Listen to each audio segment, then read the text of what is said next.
Sleeping Beauty, the classic, timeless fairy tale of a beautiful princess charmed into a deep sleep by an evil witch, and woken only after being sexually assaulted by a random wandering prince who decided kissing unconscious women isn't something that should immediately send you to prison.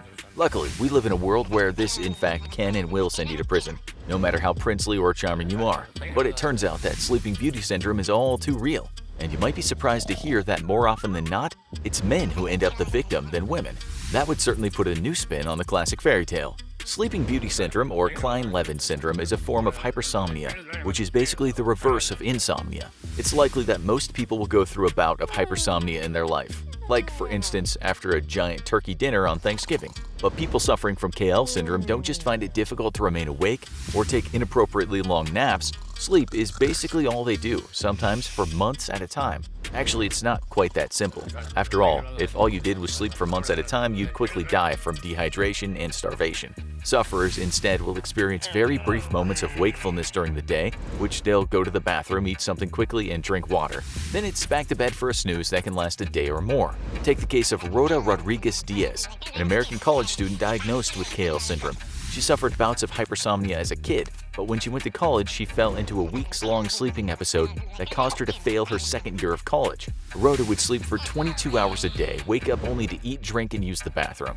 As a result, she slept through her final exams and ended up failing.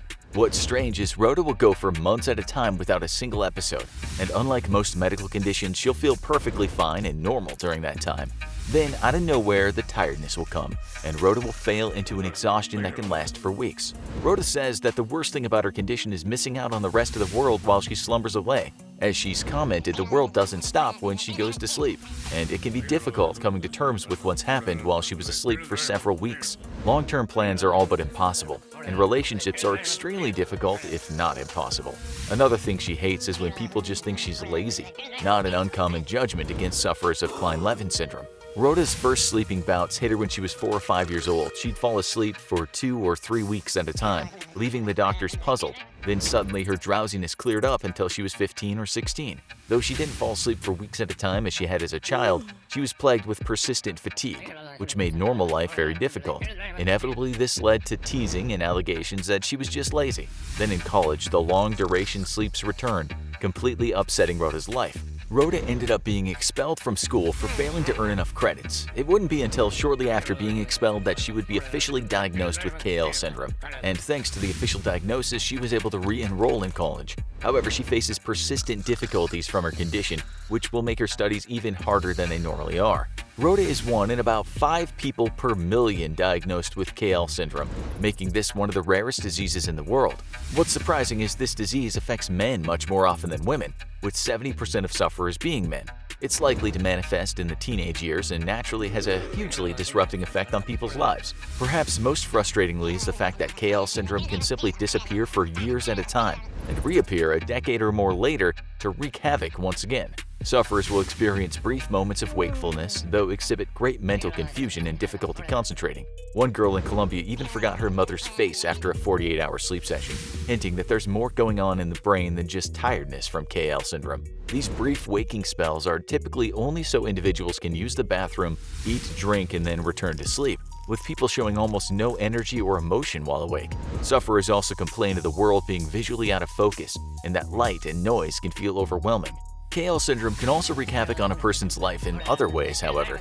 Sufferers will often gorge themselves on as much food as they can, almost like a bear preparing for hibernation, which is perhaps a very apt metaphor in this case. However, one of the most perplexing symptoms is hallucinations, along with an extremely heightened and uninhibited sex drive, which can certainly complicate someone's social situation. Even stranger, once a sleeping episode has passed, sufferers appear perfectly normal and healthy, showing none of the psychological issues they just endured. Doctors have no idea what causes Klein-Levin syndrome, though it's believed that it stems from a dysfunction within the hypothalamus. The hypothalamus helps regulate our sleep schedule, and people with tumors that affect the hypothalamus can experience symptoms very similar to KL syndrome. However, due to the variety of symptoms, experts believe that the disease affects several areas of the brain simultaneously, only adding to the mystery. Some doctors have even hypothesized that it might have to do with the body's immune system attacking the brain directly, as many sufferers have also been discovered to have another infectious disease. Whatever causes KL syndrome, it's likely that it's genetic, as the disease is much more prevalent in Jewish populations than non-Jewish people. While it's hoped that future breakthroughs in genetic research can isolate a cause and produce a fix, for now, there remains no treatment for KL syndrome. Adding to the difficulty of researching the disease is that there's so few people affected, it can be difficult to find willing research subjects. The random nature of the episodes and the multi-year stretch between attacks also makes researching Klein-Levin syndrome next to impossible. For now, treatment with lithium has shown some promise, with 2 studies showing that lithium treatment had positive effects on 20 to 40% of research participants. Now, go watch What Happens to Your Body in a Coma, or click this other video instead.